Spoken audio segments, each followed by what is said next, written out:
All right, everybody, welcome back. Johnny Zero here, the best beard in radio, and you're listening to the Warfighter Eye.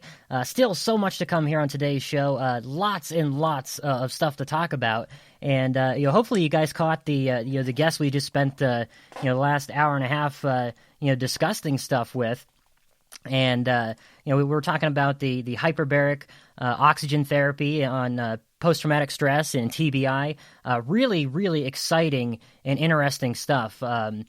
Great stuff, and I want to encourage everybody to check that stuff out. And if you missed the interview, you'll be able to catch on the podcast, which I'll be posting right after the show is over. Excellent stuff. So we're going to go ahead and completely shift gears here, and I've only got about an hour and 15 minutes to discuss, the big news stories of the day. So, let's lock and load here and see where it all takes us. And speaking of lock and load, we're going to start with some gun control talk. We haven't hit on it in a little while, but we know it is a big time concern and issue within our community, and it is a hot button topic politically. And one of the things I talk about all the time on this show is, when it comes to getting rid of or constraining our constitutional rights, it's never going to be this just outright in your face application. I truly don't believe they'll ever come out and say, you know what, we're just banning all guns. You need to take them down to your local city hall and turn them in. I just don't see that happening. So what they do is they get the end around on regulations, and we have more of that coming out. Let's go to the article here from the Daily Caller. It's already posted up in the chat thread for you to check it out. California lawmakers have proposed legislation that would effectively ban the use of the most common firearm, pistols, in the state of California. They already have ridiculous gun control laws, and it's mind-numbing to me that they're taking this thing even further. So let's take a look at what passed the California State Legislature's Democratic-controlled Public Safety Committee on Tuesday. According to the Associated Press, 7 pieces of gun control regulation made it through their safety committee. One of them is a proposed ban on ammunition magazines that hold more than 10 rounds. That's something that's been talked about for quite a while. But actually think about what that more than 10 rounds is. That would take the popular handguns like Glocks, the SIGs, Berettas. A lot of them only currently fit magazines that hold over 10 rounds. So the manufacturers either have to retool to get under that number, or it would just slow everything down. Let me see what else was in this. They've included a requirement that says anyone makes a homemade firearm would have to pass a background check and apply for a serial number. Let me see here. They're attempting to go around a court order that bans law enforcement from mandating licensed gun sellers to keep record logs on purchases of ammunition. So they want to be tracking all of that stuff. They want approved funding to create a firearm violence research center at the University of California, which, by the way, is ridiculously liberal. This is just incredible the way they're trying to do this. And like I said, this just highlights the way that they try to approach things. So they know they can't just take the guns away, so they're going to either regulate the hell out of them so you can't get them, or they're going to put different regulations on on the sales and on the manufacturing, because if the cost of making the weapons goes up, then it's going to price the little folks like you and I. It's going to price us out of the market altogether. So it's de facto gun control without coming out and saying, "Hey, it's gun control." And this is not just a California issue. Okay, again, they are the major liberal beacon, if you want to call it that. But a lot of these sentiments are playing out nationally, and one of them is, of course, a presidential candidate, Hillary Clinton. Listen to this clip on on what Hillary had to say in an interview just the other day on gun control. Have a listen. And when it comes, we have just too many guns on the streets, in our homes, in our neighborhoods. And, you know, there's been a lot of talk in this campaign, in the primary campaign, about the power of certain interests in our country. And we do have a bunch of powerful interests, make no mistake about it. But there is no more powerful lobby than the gun lobby. So there you have it, folks. You know, Hillary says that we have too many guns in our homes, too many weapons on the streets, and you notice she didn't say that we have too many criminals with guns. She didn't say that we have too much violence with guns. She said we have too many guns, period. And she blames it all on the most powerful lobby around, and that's the gun lobby. Well, I mean that's ridiculous. And I just want to point out a bit of the hypocrisy of Hillary Clinton's stance on gun control. Okay, because the typical arguments are so easy to make, and they basically just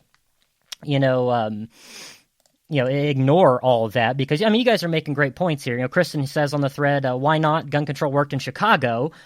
James says, because we all know criminals will listen to a new law. These are absolutely, the easy points to make here. But, man, this is just absolutely ridiculous. Okay. It's absolutely ridiculous. And, again, I'm going to highlight, Hillary's, her hypocrisy on the issue. One of the quotes she had during a debate back in January was saying, she said, quote, "I have made it clear, based on Senator Sanders' own record, that he has voted with the NRA, with the gun lobby numerous times." And, then she went on to this, this claim that she keeps putting out that she said, "Let's not forget about what this is about. 90 people a day die from gun violence in our country. That's 33,000 people a year."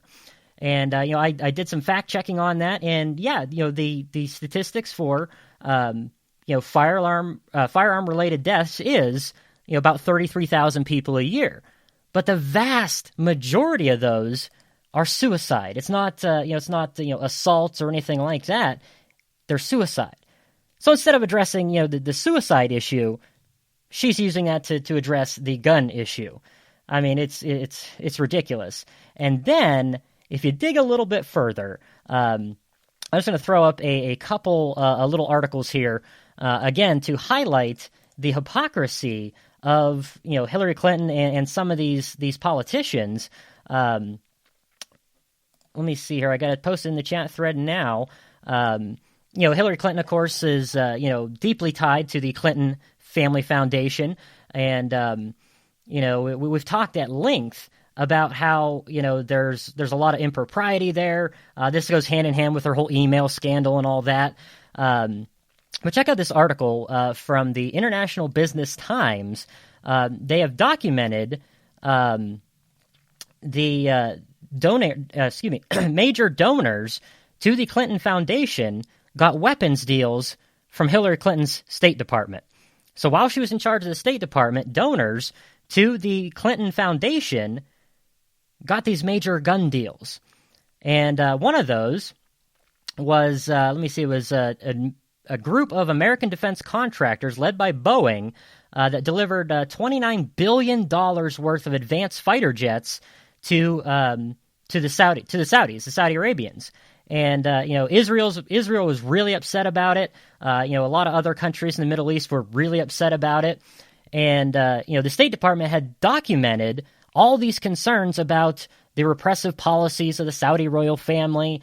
Then you put in the same, in the same argument, all these stories about how, it's really coming to light that the Saudis were heavily involved in 9/11. It's not a good deal. So while Hillary Clinton's State Department was looking into this sale and having to actually formally approve it, clear it, whatever, all of a sudden they gave a giant donation to the Clinton Foundation.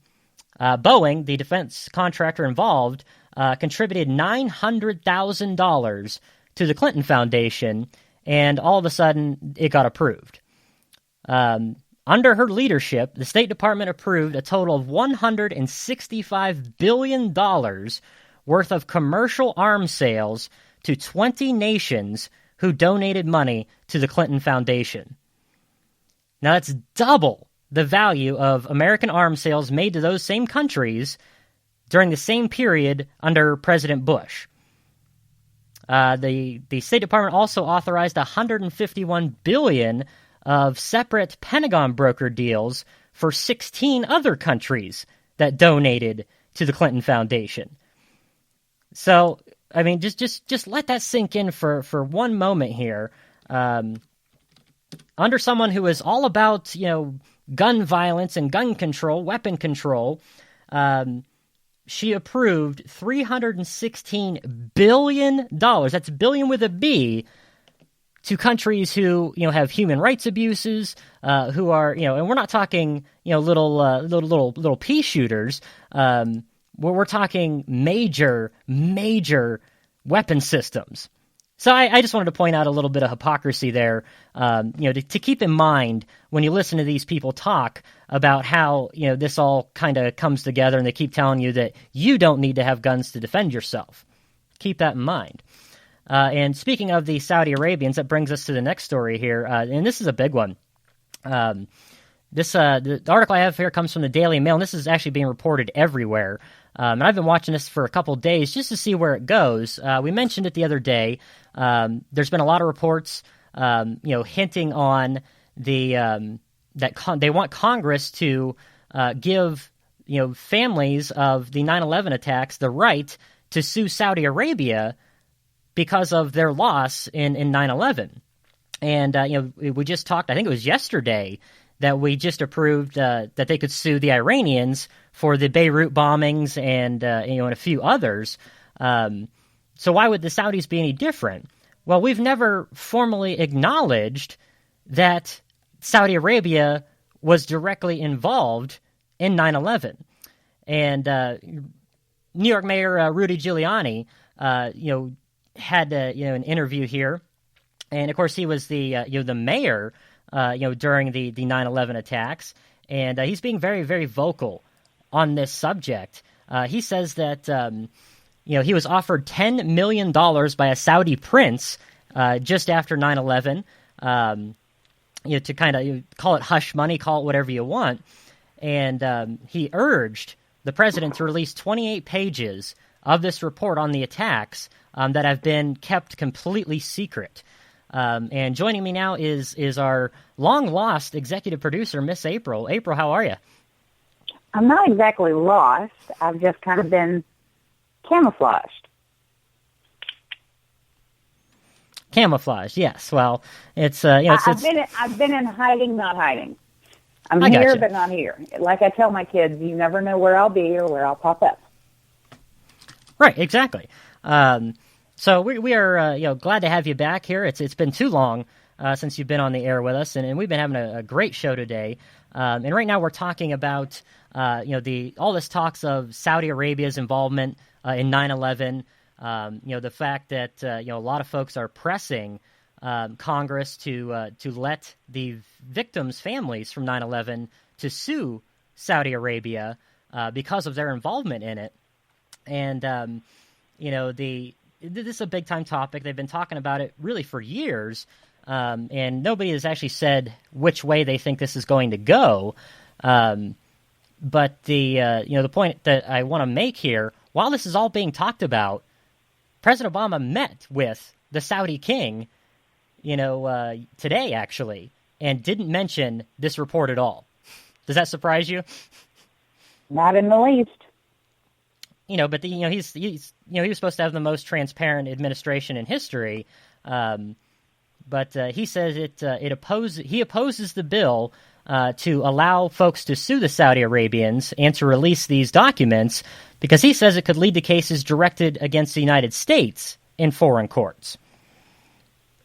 I'm sure it probably could, because I imagine that there were some politically connected politicians directly that had a hand in backroom deals,